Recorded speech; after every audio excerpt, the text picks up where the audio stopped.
بسم الله والحمد لله والصلاة والسلام على رسول الله. الحمد لله حمدا يوافي نعمه ويكافئ مزيده، وصلى الله على سيدنا محمد وعلى آله وصحبه أجمعين. اللهم علمنا ما ينفعنا وانفعنا بما علمتنا وزدنا علما يا كريم.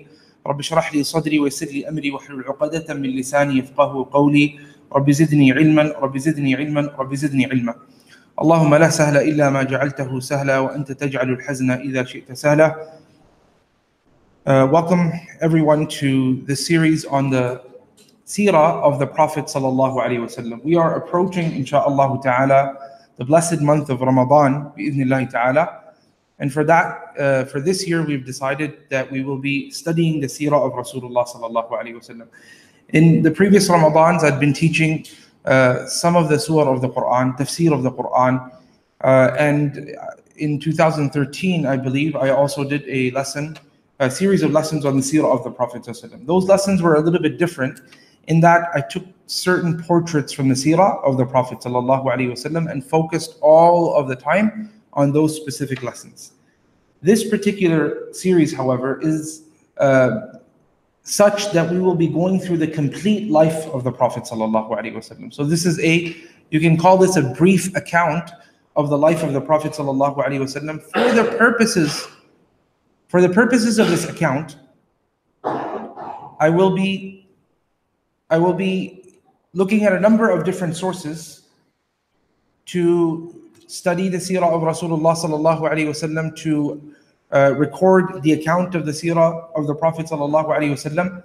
And one of the primary sources that I'll be relying upon in this journey is, insha'Allah, a book by the famous author by the name of Abul Hasan Ali al-Nadawi, who wrote a book entitled As-Seerah al-Nabawiyyah, just like that, okay? And of course, there's another very important book that I'll be going back to, and that is Fiqh al-Seerah by Muhammad Sa'id Ramadan al-Buti. And in addition to these two, I will go back to the source works, which on top of all of them happens to be Seerah ibn Hisham itself, who recorded Ibn Ishaq's commentaries on the Seerah. And Ibn Ishaq is, of course, the most authoritative biographer of the Messenger sallallahu alaihi wasallam in the history of Islam. So these are some of the sources that I'll be looking at. As I said, within 20 days, going over an entire lifetime that was filled with, a lot of different events that took place is a very challenging thing to do. So I hope Allah subhanahu wa ta'ala gives us the tawfiq to get through this, to learn as best as we can from this, bi'idhnillahi ta'ala. And I ask you all, insha'Allah, to make dua that Allah subhanahu wa ta'ala, just as He's given us the opportunity to begin, He also gives us the opportunity to continue right till the end, and most importantly, to benefit from this life of the Prophet ﷺ. For myself personally, the way I became introduced to the Prophet ﷺ was through the parents, of course, right? My mother, as a child, she would take storybooks of the Seerah and she would read it to us, all of the siblings. And then when I got to my teenage, I read the very first time, I read a complete, extensive biography of the Prophet ﷺ. By the end of the biography, I felt so moved and so touched that I believe that reading that biography of the Messenger was perhaps one of the most important and key turning points in my life. And one of the most important and key points as a whole within my personal life, right? This is what the Seerah means to me. Thereafter, alhamdulillah, I read many books on the Seerah. I've also written small works on different aspects of the Seerah, such as the mu'jizat of the Prophet sallallahu alaihi wasallam, the miracles of Rasulullah alayhi salatu wasalam. And I hope that insha'Allah ta'ala you feel just as touched, if not more, than I felt at that point. And I hope all of us, insha'Allah, feel touched by the life of the man who touched all of humanity altogether within this journey, insha'Allah. Before we get into the journey, however, today I want to talk about two things, okay? Two very important things without which we will not be able to understand why this man, Muhammad sallallahu alaihi wasallam, was sent, and who this man actually was, and what he meant to humanity as a whole. Because remember, as opposed to other messengers, the Prophet ﷺ, Muhammad, his message was general to all of humanity. Okay? The Prophet told us of this in a hadith that كان النبي يبعث إلى قومه خاصة وبعثت إلى الناس عامة. A prophet used to be sent to his people particularly. As for me, I was sent to humanity all together. Okay? So we know that there's a very, very clear difference between the call of the Messenger Muhammad and all of the other prophets. So why is there that difference? That's the big question. To understand this, I'm going to look today, inshallah, at two different things. The first thing is the religions which were there prior to the prophethood of Muhammad, rather prior to the birth of Muhammad. So the Prophet ﷺ is born in 570, right? Common era. That means that the Prophet ﷺ was born in the 6th century. In this time, we noticed that around the world there are 5 or 6 key religions that are pretty much followed by the masses of the world. Today, if we look at the religions, we know that 3 religions are the religions which are followed by the masses of the world. In addition to that, there are other religions as well. 3 key religions account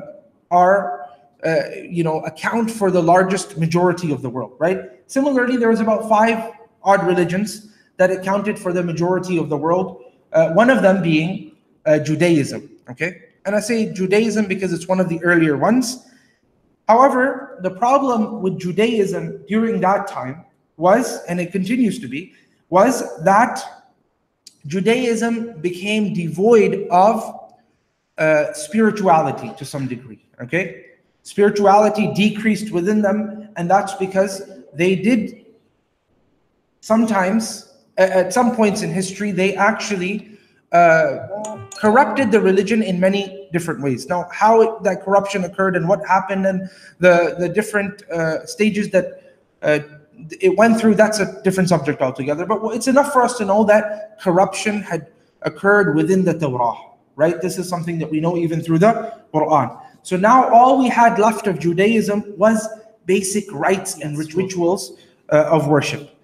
And in addition to that, it became a religion which discriminated between races. Okay, so it became a bit of a racist religion in that way. Whereas if you happen to be from the Israelites, then you are saved. If you don't happen to be from the Israelites, then there's a question mark around you no matter what you do. Okay, so that sort of racism led to another problem, and that was that people were not really interested in this creed. Okay, so this was one of the key religions at that time.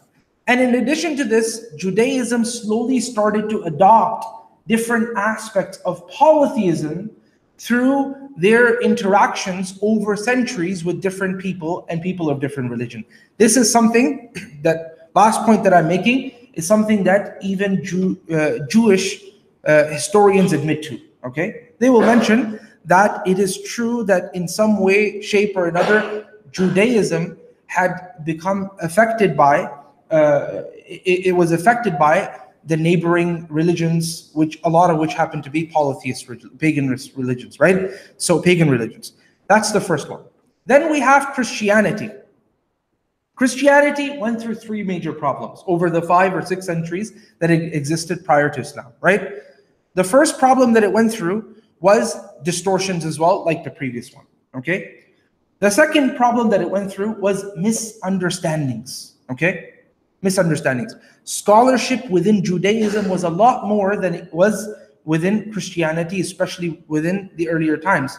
Number 2, the information that the Jews had access to was perhaps a little bit more because of how many prophets had come to them than the information that the Christians had access to. So misunderstandings began to arise within Christianity. And the third thing that happened is that polytheism, just like the previous one, it also started to occur within this religion as well. So we had a lot of these problems that I've described here. In addition to that, around the 4th century, after the assumed death of Christ, we don't believe that he died, but after the assumed death of Christ, meaning the common era, Christianity as a monotheist creed had failed. Why? Because the creed of Trinity was introduced into Christianity now, right?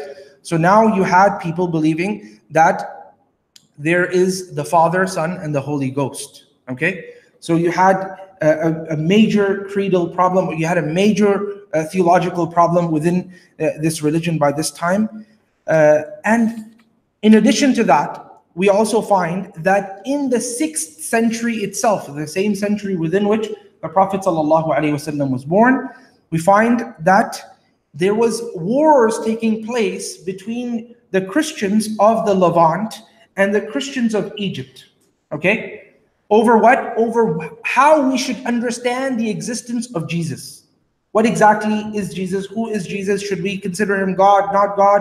And all the other different questions that they'd already dealt with in the 4th century. Okay, 200 years later, they're still arguing and debating. And of course, we know that there were still some sects of the Christians which remained true to the Christianity that Isa alayhi salam had brought. We have this in a hadith.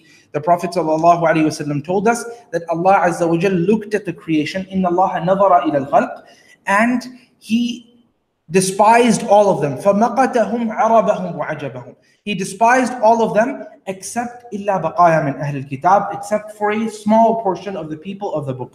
Everyone else, Allah Azza wa Jal looked at them and He despised them in that they had all, majority of mankind had left what the messengers had brought. Okay, this was a very, very dark period. Okay, because from Isa alayhi salam till Muhammad sallallahu alayhi wasallam, there are no messengers.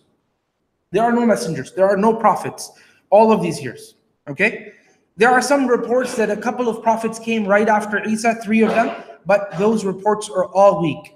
So the correct report that we have is the Prophet sallallahu alayhi wasallam saying, La nabiyya bayni wa baynahu. There's no prophet between me and Isa alayhi salam. So this is the phase that humanity is living through. There is no guidance. There is no direct connection to the divine. So darkness is, of course, arising. Then we have a third religion, which was Zoroastrianism. Okay, Al-Majusiyya. Now, this particular group or this particular religion was founded on worshipping nature, different aspects of nature. So they would worship the fire, they would worship the sun 4 times a day. It was obligatory upon them and necessary for them to worship the sun. They would worship the moon as well, and they would worship both fire and water as well. Okay? So this is a religion which is basically worshiping nature. And of course, it's devoid at the same time, simultaneously, it happens to be devoid of spirituality, in that all of their religiosity is within their temples. Outside of it, the practice is not there. Okay? So this is another problem within Zoroastrianism, in addition to the fact that they're worshiping not God, but they're worshiping creation, the creation of God. Okay? Then we have Buddhism. Okay? That's another religion which existed and continues to exist in Central Asia and India and so on and so forth, right? And Buddhism was a religion that, to simplify things, they essentially had denied God. Then they had taken Buddha himself as God. And then they added to that different gods in addition to Buddha as well.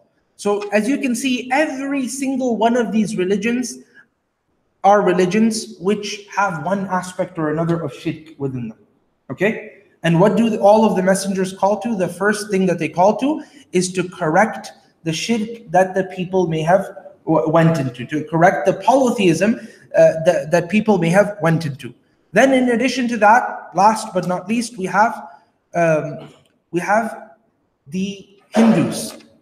Hindus are largely remain till today, and they were, and they continue to be within India. Okay, in the 6th century, Hinduism had over 330 million gods that they were worshiping.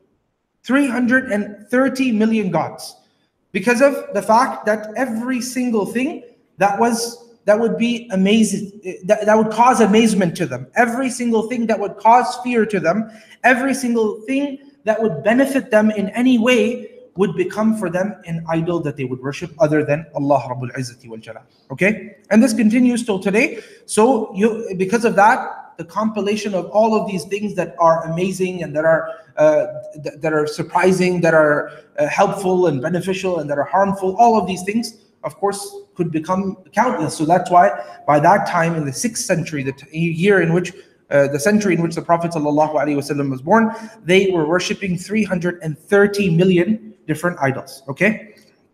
Or 330 million different gods, let's put it that way. Okay, this is in India and any other place where Hinduism had existed, right? Now we come to Arabia. Just as all of these other places, there are aspects of polytheism, there are aspects of shirk, there are aspects of people worshipping other than Allah Rabbul Izzati wal Jalal.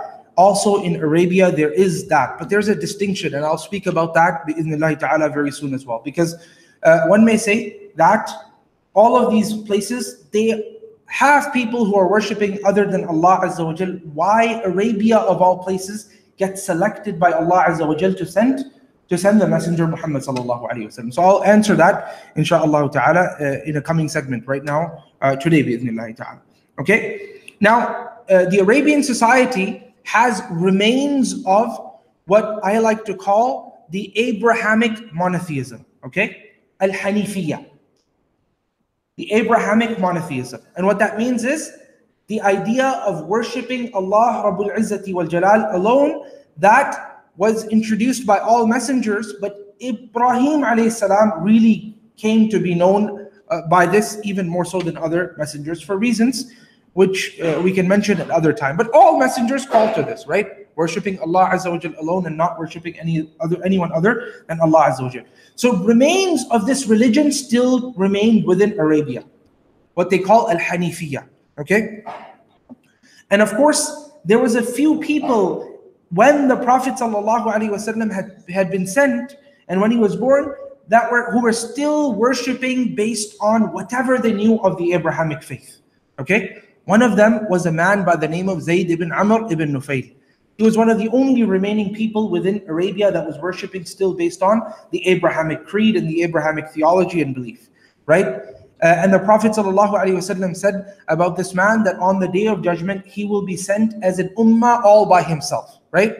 يُبْعَثُ يَوْمَ الْقِيَامَةِ أُمَّةً وَحْدَهُ. He will be sent on the day of judgment as an ummah all by himself. So this man was a very, very serious man, in that all of Arabia is worshipping other than Allah Azza wa Jal, and he realizes that his mind tells him this doesn't make sense. Why should I be worshipping dates that I eat anyways? Why should I be worshipping animals and rocks and pebbles that I create, meaning I put together myself?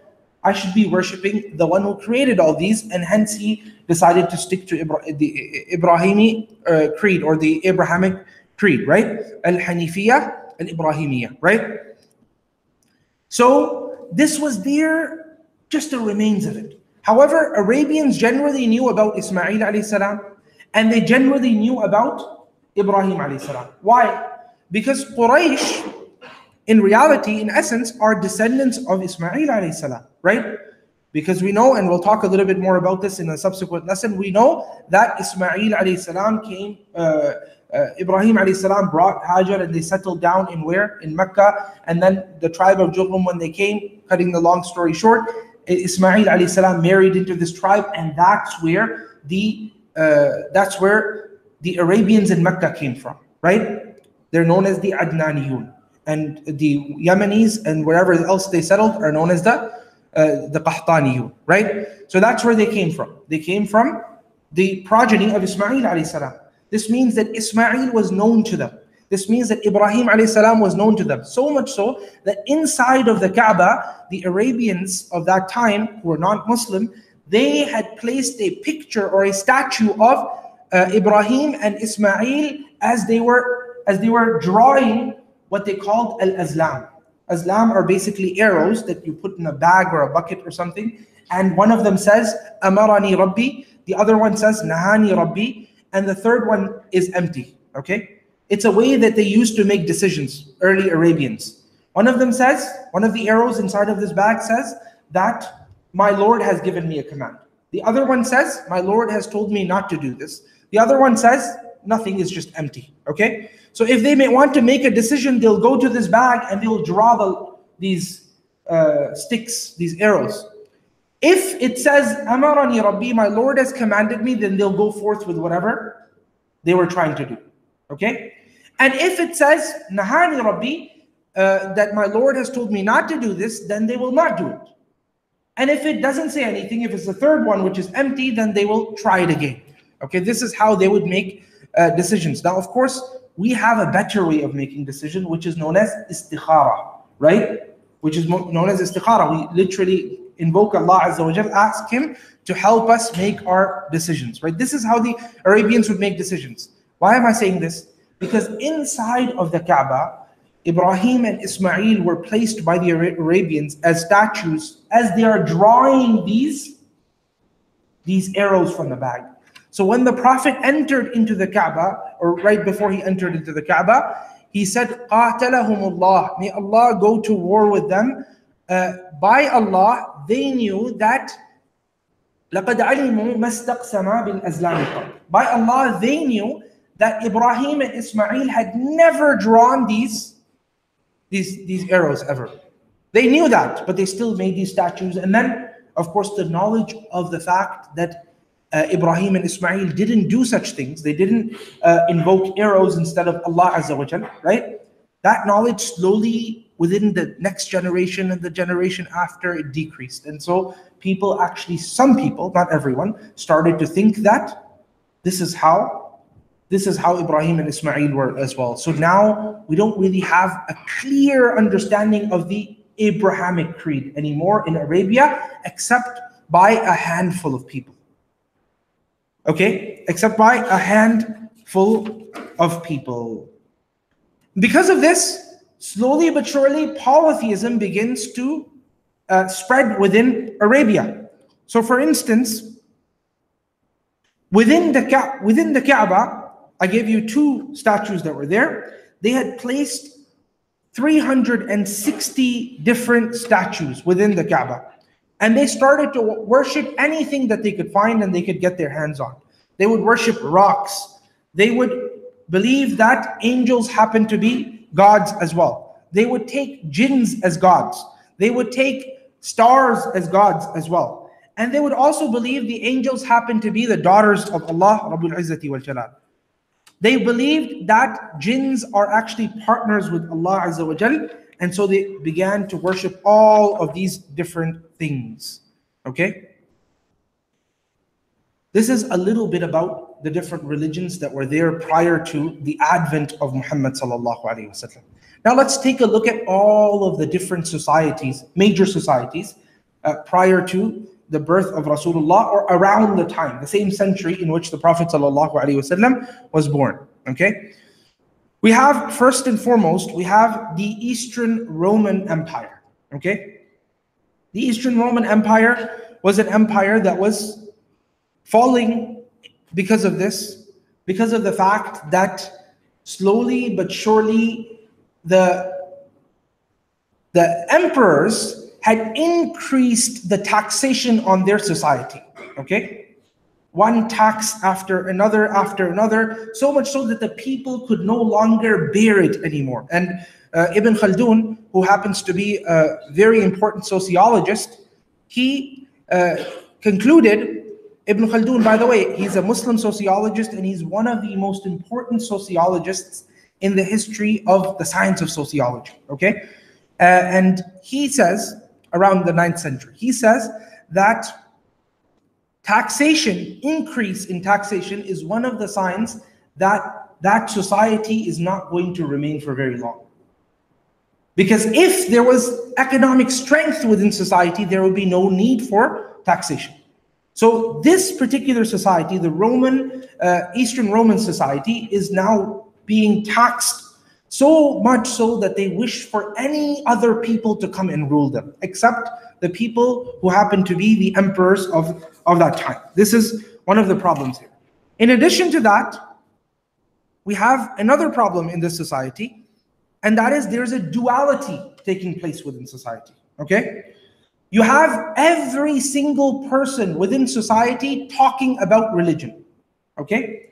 But whilst people are talking about religion, simultaneously, you have those same people engaging in every single thing that happens to be irreligious. Okay? So you have a severe duality within this society. So much so that they enjoy things, their recreation happens to be things which are completely unethical. Okay? So one of the ways they enjoy themselves is they gather together in large stadiums and they watch people fight to death with other people, or they watch people fight to death with predatory animals. Okay? So now you have people cheering other people on inside of a large stadium, inside of a theater, and what are they doing? They're just fighting to death. They're watching someone else kill an individual before their own eyes. This is how they enjoy themselves. So you have a duality. People are generally speaking about religion, and they're talking about, they're talking about the intricacies of the Byzantine religion at that time, and simultaneously they're doing these unethical things, the same people. In addition to that, we have a second society, second empire, which is the Sassanid Empire. Okay, that's the Iranian, basically, empire. Now, when we hear the word Iran, we're probably thinking of the country Iran, but no, we're talking about the historic Sassanid Empire that is much larger than what we see today. Okay, so this empire is very large as well. But you have many, many problems within this empire as well. You have people there happens to be a lot of unemployment. There happens to be a society in which people generally do not care, generally have become filthy in their interactions with one another. So much so that you may have people walk into someone's house and break-ins became very common. Walk into someone's house, steal all of their furniture, steal their wealth, steal their women as well. Women became objectified, so steal the women as well, and so forth. And this is another problem. You have people looking at their emperors as gods. Okay? So literally, the Sassanid emperor is, the Sasani emperor is called God by their people. Okay? It doesn't matter who he happens to be or who she happens to be. He is God according to these people. Now, of course, the Sasaniyun, they ruled between 224 after the assumed death or common era until 651. So until about a little bit less than 100 years after the death of the Prophet ﷺ, their kingdom came to an end during the time of Umar ibn Khattab radiyallahu ta'ala anhu. Okay? So this is some of the things that are happening. In addition to that, an example of how lavishly the emperors of the Sasaniyun were living is the following example. When Yazdajat, who was the ruling person when Umar ibn Khattab had waged his war against the Persia, okay, he fled, fleeing away from the Muslim armies. And when he fled, listen to this very carefully, sisters. Hang in there, hang in there. You're done? Because I can stop and then you can continue. Okay, great. So, when Umar ibn Khattab radiyallahu ta'ala anhu had waged his war against the Sasaniyun, Yazdajat, who happened to be the emperor of that time, he fled. He fled, and when he was fleeing, he brought along with him the following things. Okay? This should just give you an idea of how lavishly they were living. Okay? He brought along with him 1,000 cooks. 1,000 cooks. He brought along with him 1,000 cooks. He brought along with him 1,000 singers. He brought along with him 1,000 caretakers for his leopards, which were his pets. Okay? He brought along with him 1,000 also 1,000 eagles as well. 1,000 caretakers for his eagles. Now, if you have 1,000 people to look after your leopards and eagles, 1,000 each, you can just think about how many leopards and eagles this person would have had. Even that, then he actually felt like he was wronged. He felt like, you know what, I've lost so much of my kingdom. This is what he is fleeing away from his city, Al-Mada'in, with 1,000 cooks, 1,000 singers, 1,000 caretakers for his leopards, 1,000 caretakers for his eagles, and so forth, right? This is what he's fleeing away with. Just imagine for a second what his kingdom would have actually been like. Then we come to the next one, which happens to be India. India is also a place in which a lot of unusual things are happening, okay? Before we get to the unusual things, think about early India. India was a place in which the mathematical sciences had flourished. India was a place in which astronomy had flourished. It's a very, very important society, and it's contributed a lot to the world. And India was a place within which medicine had flourished. India is also a place within which philosophy had flourished. This is all things happening prior to the 6th century, prior to the time in which the Prophet ﷺ was born, right? But within that century, what happened?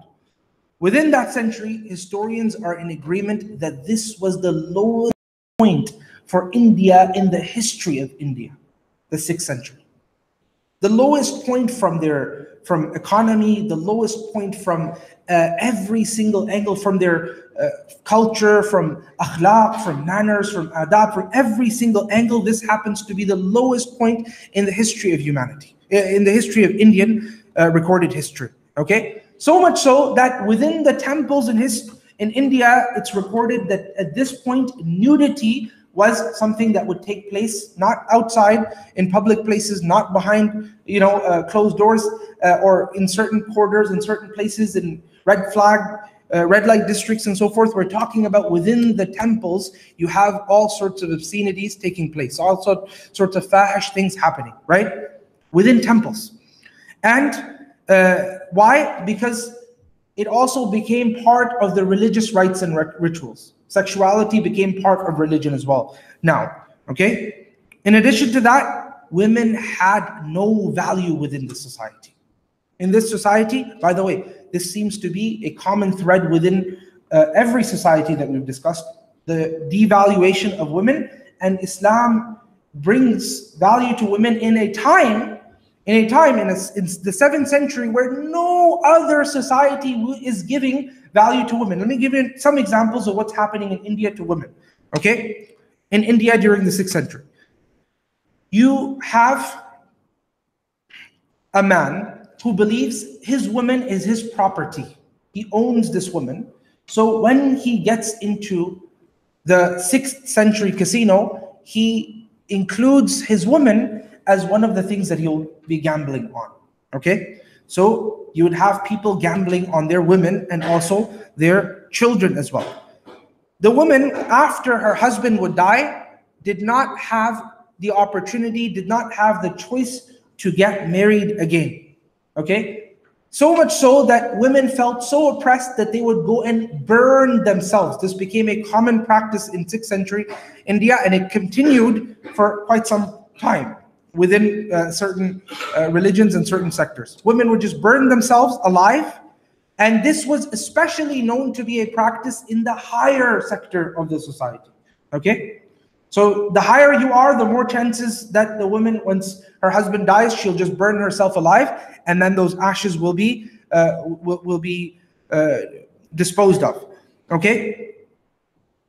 This particular practice of burning oneself alive, it continued to remain all the way till the time in which India was colonized by the British, okay? So in some places in India, this practice remained as well. Of course, there was a Muslim influence as well, and the Muslims didn't believe in this practice, but in some places in India, this practice of burning yourself alive when your husband dies, especially if you happen to be a noble woman from the aristocracy of society, that remained till the British, had colonized India. Okay, this is a little bit about what's happening in India.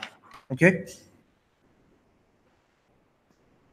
there's another thing about India, and that is that at this point, even though India happened to be a very strong participant in culture around the world, prior to and afterwards, at this point, they are pretty much completely disconnected from the global scene. Okay? They're very, very disconnected from the global scene. Their literature happens to be very weak during this time. The architectural advancement happened to be very weak as well. Architectural design happens to be almost not even there. All of these signs of backwardness within India are clear.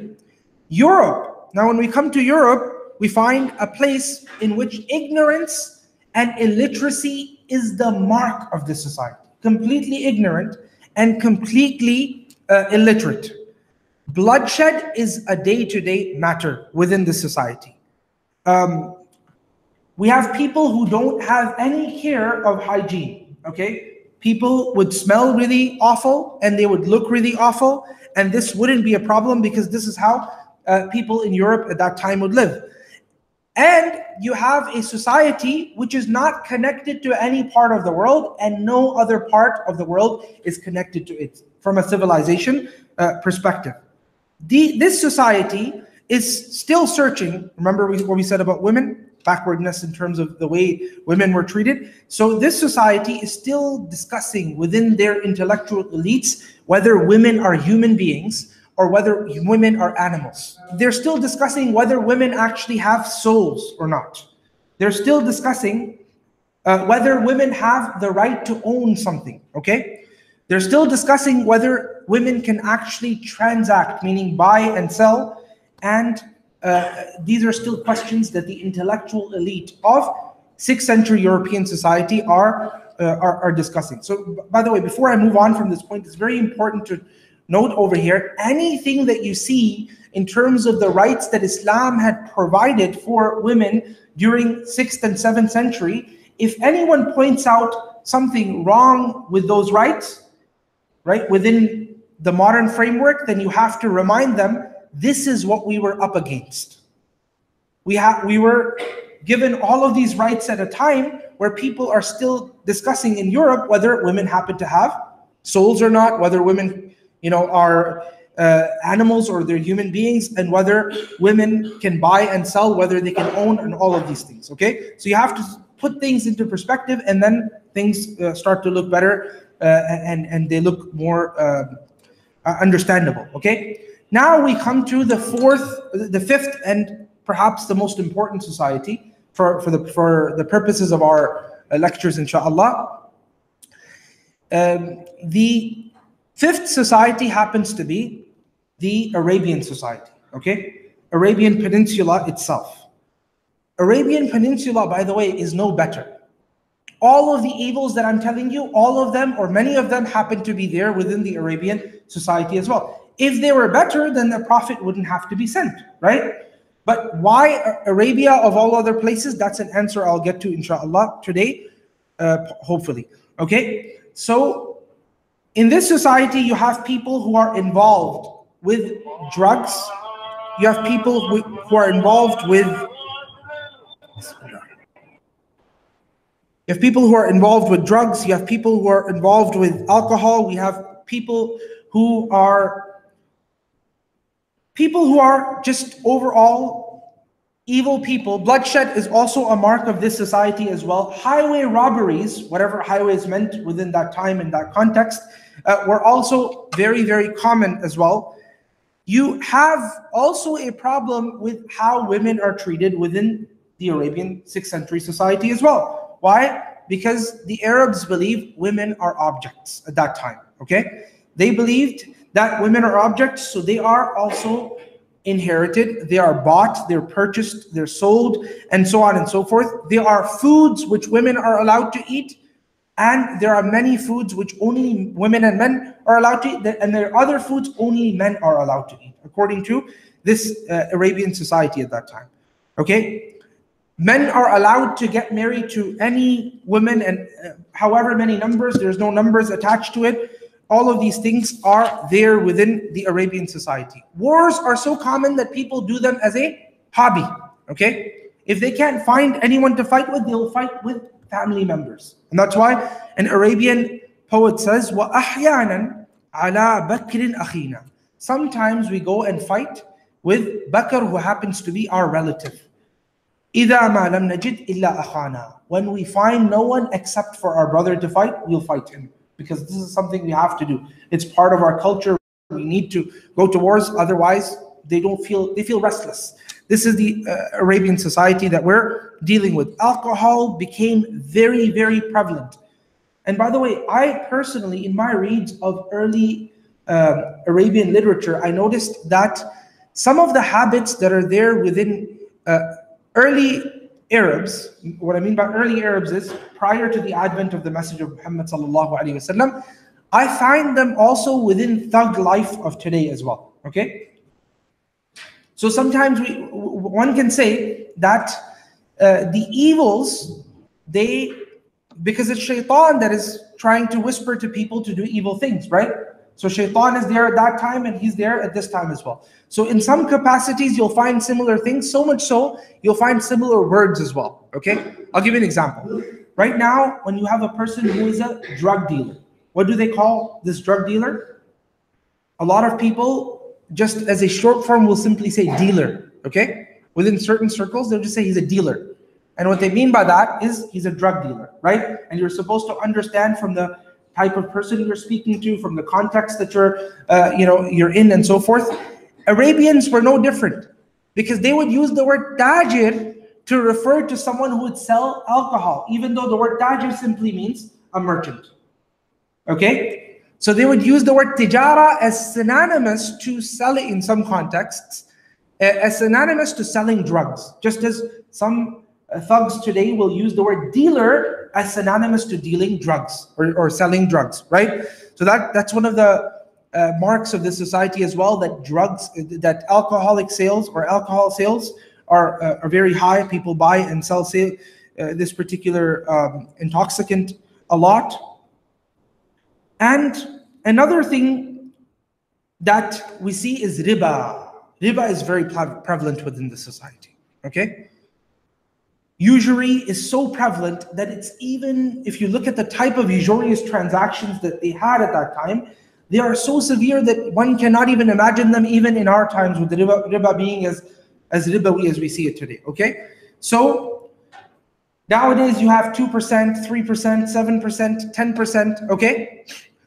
In the Arabian society, you had a time to give your money back to the creditor. Okay, someone gave you money, he's a creditor, you're the debtor, you're the one that's taking the debt. When it comes time for you to pay your debt back, you have to pay it back.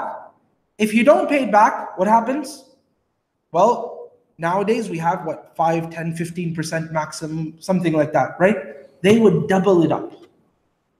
Every time you default, if it was 100 dirhams, it would become 200. If it was, and compounded.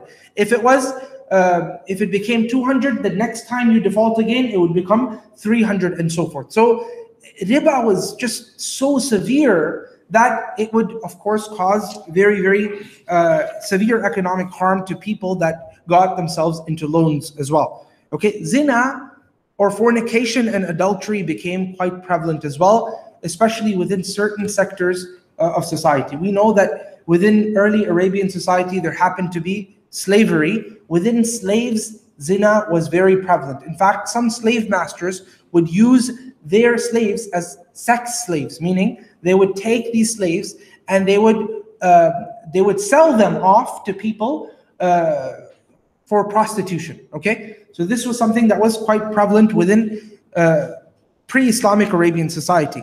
Another thing that we see is that women's rights are next to nothing within the society. So much so that her money can be taken at any point.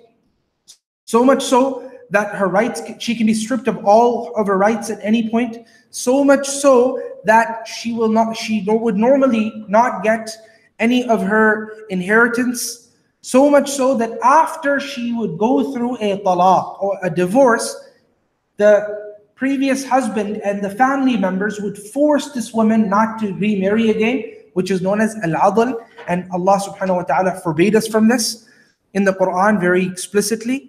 So much so that women would be inherited like you inherit anything. If someone dies, you inherit money. Women were considered an object during this time. And as I showed to you, this was happening in not just Arabia, it's happening in India, it's happening in many other places. So women's rights are next to nothing within this time, okay? And another thing that we see is what we call wa'dul banat. This was a very, very severely dangerous and sad practice that was there within the Arabian society. And in every single tribe in Arabia, we find this practice. So it wasn't known to be a practice of one specific tribe. All tribes of Arabia are practicing this. What's that? They would take the daughter and literally bury this daughter alive. Why? Because the daughter would not bring an income. The daughter might bring some sort of shame to the household. The daughter might bring this is a very sad practice. And Allah subhanahu wa ta'ala spoke of this in the Quran as well, right? That إِذِ الْمَوْءُودَةُ سُئِلَتْ بِأَيِّ ذَنْبٍ قُتِلَتْ. On that day when the maw'uda will be asked, the young girl will be asked, who was placed within a grave while she was still alive, why were you killed, O young one? Why were you killed? But this is what they would do. They would take this young girl, not just girl, young baby, female baby, right? And they would just bury her without any shame, without any feelings, they just wouldn't feel it, right?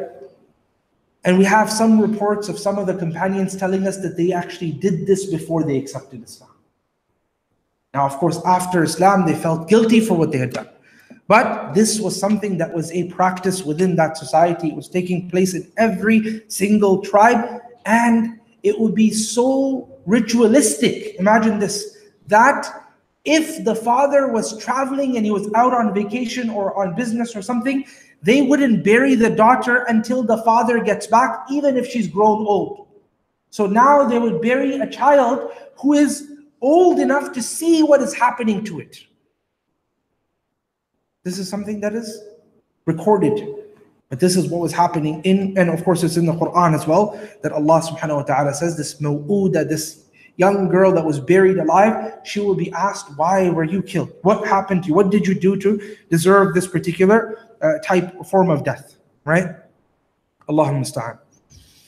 And another thing that we see is that people would generally kill their children out of fear that they would not have enough money to take care of the child. Okay, so if they had a child, they thought that they're not wealthy enough to take care of this child, male or female, indiscriminately they would kill the child. Now, of course, the rich ones would do it to some of the females. They would keep other females for reproduction, right? But they would not keep some of the females. They would rid themselves of them. Allahumma musta'an. And another practice that we see is some people would just vow to God that if such and such happens, I will slaughter my child. They thought the child is their property, like an animal or something like that. So if you, oh God, if you do such and such for me, I will slaughter my child. Okay? This was a practice that was there within the pagan Arabian society, the pre-Islamic Arabian society. And one of the reasons why they would kill the daughters most specifically is because they had this idea. Remember earlier on when I was talking about their creed, they had this idea that daughters are actually, the females are actually the daughters of Allah Azza wa Jalla, right?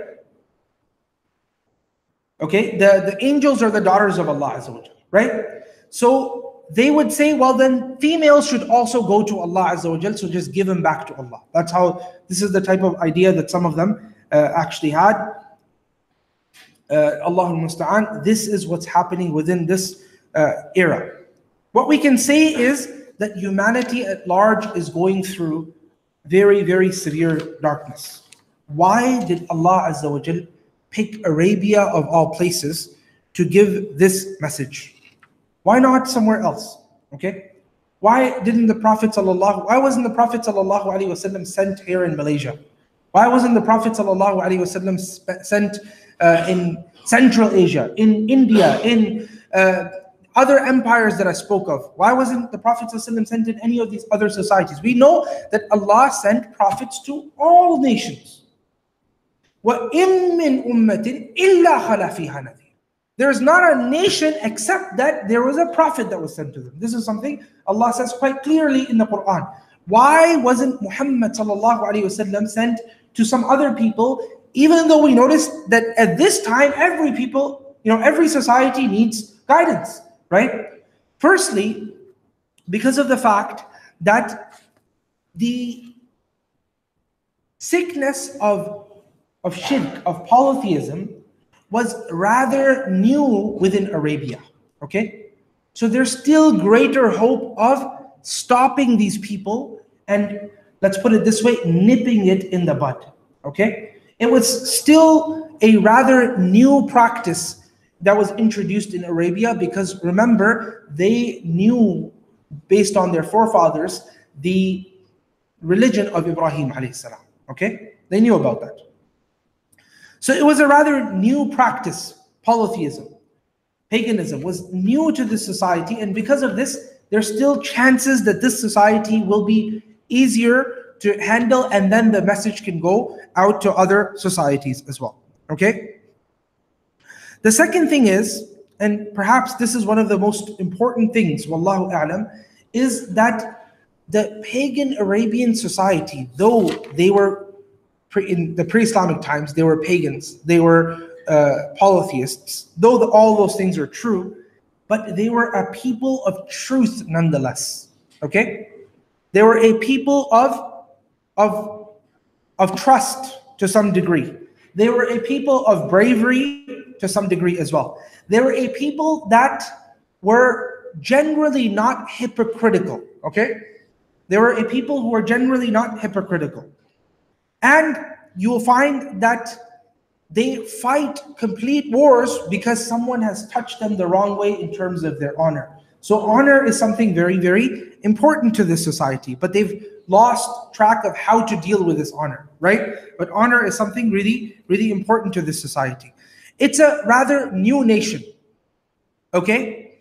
Meaning it's an up and coming nation that needs a leader, and that is willing to go in a direction if the right leader comes and rules this particular society, okay?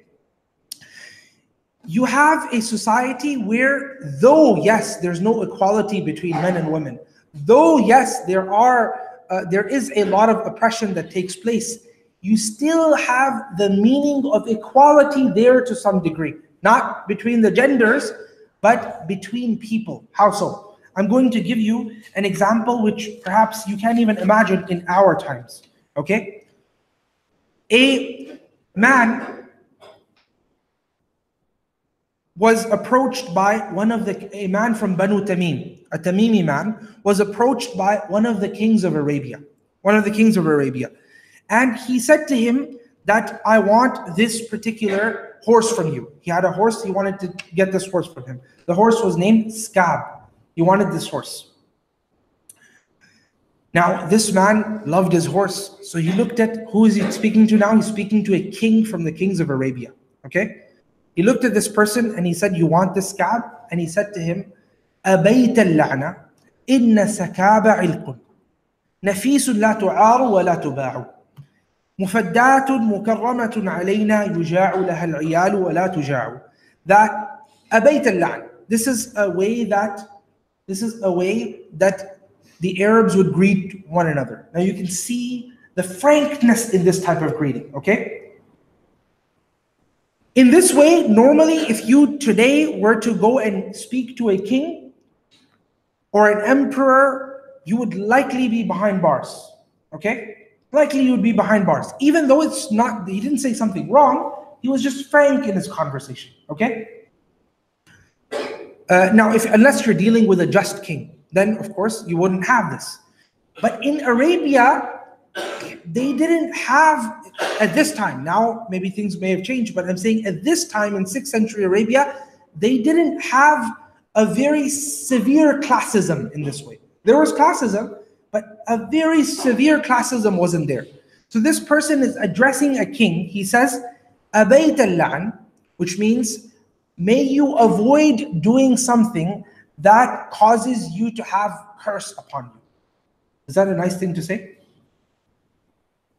Doesn't sound like a nice thing to say, but this is how they would speak to one another. And what they really mean by this is actually something good, right? They mean by that, may you avoid doing anything evil, right? May you avoid doing anything evil. So it sounds like something you wouldn't say, but this is how the Arabians would speak. And here he is speaking to a king from amongst the kings of Arabia, and he says to him, Abayt al-la'n, right? May you avoid doing something that may lead you to having the curse upon you. Inna sakaba ilqun. Sakab happens to be my wealth. Nafisun la tu'aru wa la tuba'u. He's very valuable to me. Sakab, his horse, is very valuable to me. I'm not going to sell it, and I'm not going to trade it as well. I'm not going to lend it out to you. Mufaddatun mukarramatun alayna. I will give myself ransom for Sakab, and it is very, very valuable to me. Yuja'u laha al-iyalu wa la tuja'u. I will keep my children hungry so it can eat, but it will never go hungry. This is how much he loves his horse. And the king that's asking him, can I just, maybe this horse I like, I want to take it, right? This is the answer he gives to him. He doesn't get killed for it. He doesn't get anything for it. Why? Because, as I said, classism is not there as much, okay? This is very important. Because of this, because of the lack of classism, it's a society which can perhaps be led in the right direction. This is one of the things that distinguishes the Arabian society from the pre-Islamic Arabian society from some of the other societies that were there at that time. Another example of this is Al-Mughira ibn Shu'bah. Okay, Rustum had invited a delegation of the Muslims to speak about what? To speak about Islam, to give him knowledge about Islam. Now this guy is going to a completely different empire. He's going to a place in which people are not used to dealing with kings and emperors and sultans in a very frank way. Arabia is that way, okay?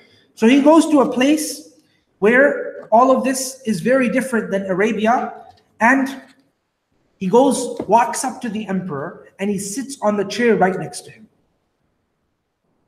And the emperor didn't do anything. He just looked at him, unusual thing to do. But all of the people there, they started to look at Al-Mughira ibn Shu'bah, and they got up and they tried to hurt him, and they tried to get him off of the chair, and so on and so forth. So he was amazed.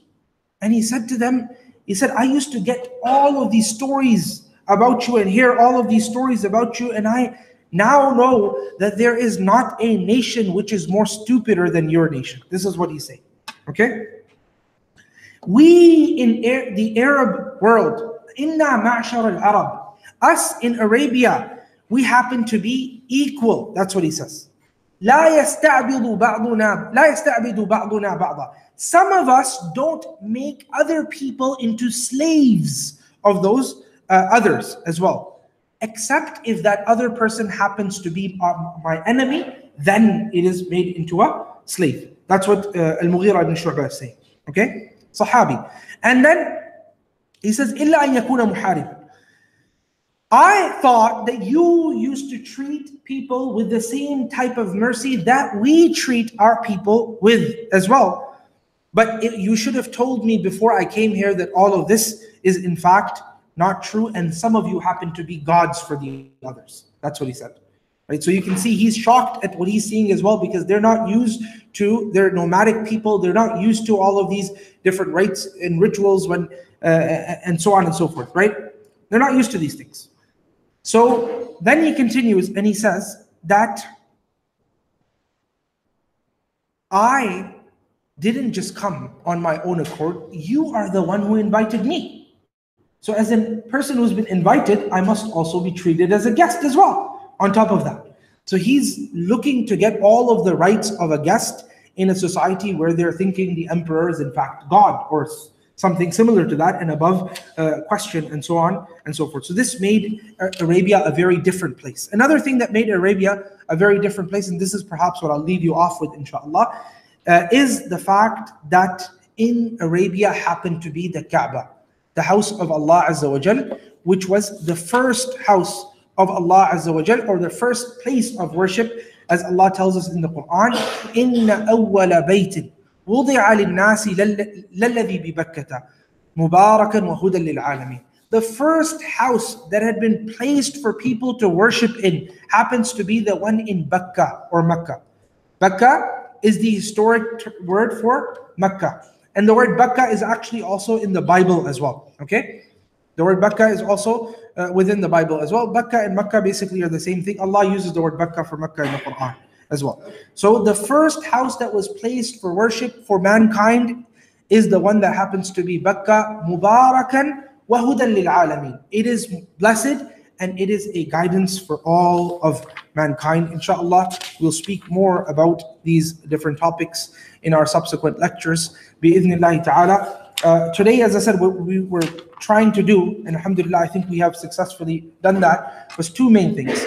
We wanted to look at all of the religions prior to Islam. Not all, the main religions, okay? And the main empires and dynasties that were there during the time of the birth of the Prophet ﷺ, during that same centuries. And why is it that Allah Azza wa Jal chose of all people, of all places, Mecca and Arabia for the Prophet ﷺ to be sent, okay? Now, what's one last point, and it's very important, that the Prophet had exceptional leadership skills. That is what led to, after the will of Allah Azza wa Jal, the people of Arabia being saved at the hands of Rasulullah sallallahu alaihi wasallam. Because we know that some of the Orientalists, they say, in fact, the Arabian society was looking in this direction already, and all of the circumstances were right for the legacy of Muhammad sallallahu alaihi wasallam to be as it was. They say this. But we say in response to this, this is partially true, but not entirely so, because for 500 years, Christianity had been trying to infiltrate Arabia and they were not successful. Okay? For over 500 years, Christianity had been trying to infiltrate Arabia and they were not able to. So within 23 years, the Prophet ﷺ comes and he brings a message which is currently not known to most people in the world, as you notice, because most people are worshipping other than Allah, except for a handful of people around the world. And people answered that call, and people flocked to the Messenger ﷺ within 20 odd years. That is, in fact, great leadership skills as well on the part of the finality of the messengers. I ask Allah subhanahu wa ta'ala to grant us the tawfiq to continue to practice, to convey, to understand, and to implement within our lives. Jazakumullahu khairan for patiently listening. Wa sallallahu ala sayyidina Muhammadin wa ala alihi wa sahbihi ajma'in. Wassalamu alaikum wa rahmatullahi wa barakatuh.